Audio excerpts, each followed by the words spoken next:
And with that, I'd like to actually segue to the Philippines. And we have, luckily with us, Miss Osorio. So, knowing, similarly in the sense that the Philippines has also been a part of the ENET since the inception. And over the same period, the Philippines has implemented various policies to limit emissions, similar to what we just heard about in Malaysia. But also, this is identified in the Clean Air Act, including stationary sources and mobile sources.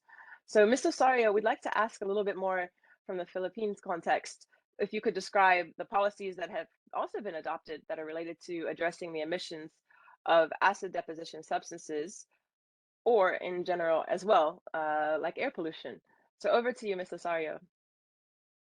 Thank you, Courtney, and of course, good afternoon, good evening, and good morning to my colleagues from the Acid Deposition Monitoring Network in East Asia, and of course, to all the participants in this awareness workshop.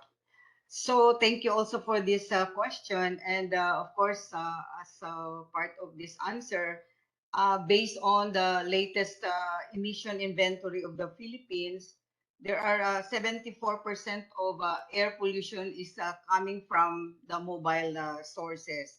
And of course, approximately 12.7 registered vehicles in 2020 in the Philippines for both gasoline and diesel contain sulfur. So to address this SO2 in the ambient air quality, the Department of Environment and Natural Resources implemented the use of Euro 4 fuels for both gasoline and diesel by issuance of the Department Administrative Order 04, which is, of course, our the objective is reducing sulfur content by 90%. So that means from 500 ppm to 50 ppm. And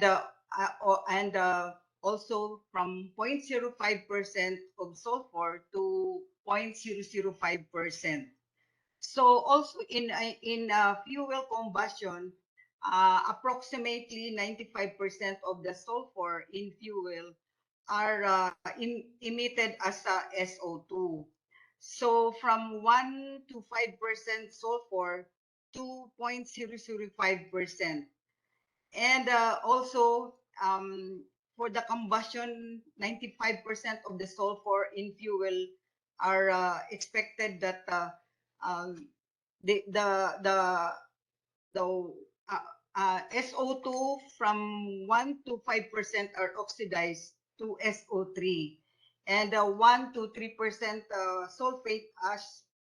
So that means that this policy does not only address SO2 but also PM 2.5 emissions associated with sulfate ash.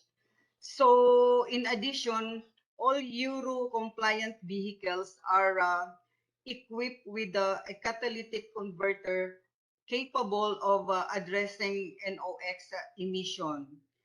And also, the Department of Environment and Natural Resources, through its Environmental Management Bureau, has also recently revised the PM 2.5 ambient air quality guideline values and its air quality index by issuing another administrative order, and this is currently reviewing the additional ambient air quality guideline values such as the volatile organic compounds, the polyaromatic hydrocarbons, the metals such as mercury, arsenic, lead, chromium, antimony, cobalt, copper, manganese, nickel, and also the black carbon, hydrogen sulfide, dioxin, and furans. And this policy is currently presented for public consultations already, and hopefully this will be issued by end of the last quarter of this year. Thank you.